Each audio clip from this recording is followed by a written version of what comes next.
Hello ඔන්න video එකේ මුලදිම ඔයාලට පෙන්නන්නේ අපේ ගෙදරට එකතු වෙන අලුත්ම සමාජිකයා.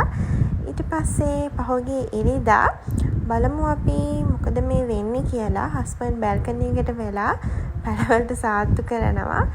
ඉතින් ඇත්තටම මටත් වඩා එයා තමයි ගාඩින් පැත්තට ගොඩක්ම බර. මාත් එයාගෙන් තමයි මේක ඉගෙන ගත්තේ. මේක වැඩි දියුණු කරගන්න ඕනේ කියලා. මොකද මම වැඩිය ගාඩින් පැත්තට කැමති කෙනෙක් නෙවෙයි. හැබැයි මට නිකන් ඉන්න වෙලාවට කරන්න කියලා එයා තමයි කිව්වා පොඩ්ඩක් try කරලා බලන්න, පැල හිටවන්න, පැලවලට සාත්තු කරන්න. එතකොට ඔයාට ඔය කම්මැලි ගතිය නිකන් ඉන්නකොට කරන්න දෙයක් නැතිකම නැති වෙලා යයි කියලා. ඉතින් එයා කියන දේ තහලා මම සඳුදා ඉතින් උදේ වරුව පොඩ්ඩක් අරගෙන මම try එකක් දුන්නා. මමත් පැල ටිකක් හිටවනවා. මම පොඩ්ඩක් පැල ගැන බලනවා කියලා හිතලා. ඉතින් මම මේ අලුත් පැල වගේක් අපේ ටිකක් අතහැරලා දාලා වගේ බල්කනි එකක් තියෙනවා. ඒකේ මම පැල දෙක තුනක් තිබුණා කලිනුත්. ඒකට අලුත් පැල ටිකක් හිටෙව්වා. පඩිපෙළේ තිබුණ පැලයකුත් ගෙනල්ලා එතනින් තියලා මම පොඩ්ඩක් බැලුවා මේක හොඳට එනවද කියලා.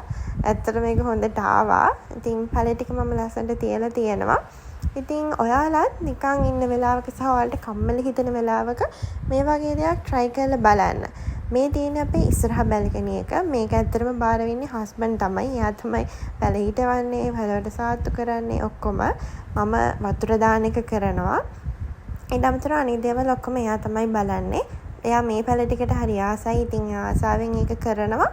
මේ තියෙන්නේ පඩිපෙළේ අපි තියලා තියෙන පැල. ඇත්තටම අපිට ඉඩක් නැහැ ලොකුවට. ඒ නිසා අපි පඩිපෙළේ සහ බැල්කනිස් වල තමයි පැල හිටවලා තියෙන්නේ. මේක ලොකු දෙයක් නෙමෙයි. අපි නිකන් පැල ටිකක් ගෙනල්ලා හිටවලා තියෙනවා. හැබැයි අපි දෙන්නම දැන් හරි ආසයි මේ පැල දිහා බලාගෙන ඉන්න නිකන් ඉන්න වෙලාවක. ඉතින් හස්බන්ඩ් මේ වැඩ ඇරලා ඇවිල්ලා බලනවා පැලවලට මොකද වෙලා තියෙන්නේ, මම හරියට වතුර දාලාද, ඒව ඔක්කොම එයා බලනවා. ඉතින් මම ඔයාලටත් කියන්නේ ඔයාලා නිකන් ඉන්න වෙලාවක හරි ඔයාලා ෆ්‍රී ටයිම් එකක් තියෙන වෙලාවක මේ වගේ දෙයක් try කරලා බලන්න. එතකොට ඔයාලටත් මේ වගේ ප්‍රතිඵල එද්දී කියන්නේ පොඩියට හිටවපු පැල ලොකු වෙද්දී, පැලවල මල් එද්දී ඔයාලටත් ආස හිතෙයි මේ අනේ මං කරපු දෙයක ප්‍රතිඵල නේද මේ එන්නේ කියලා.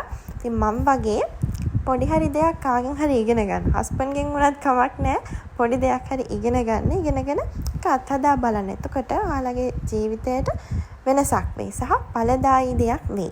ඉතින් මේ වගේ තවත් ලස්සන වීඩියෝ එකකින් අපි ආයෙත් හම්බ වෙමු. මතක තියාගන්න ඔයාලගේ නිකන් ඉන්න කාලය ඵලදායී දෙයකට යොදවන්න.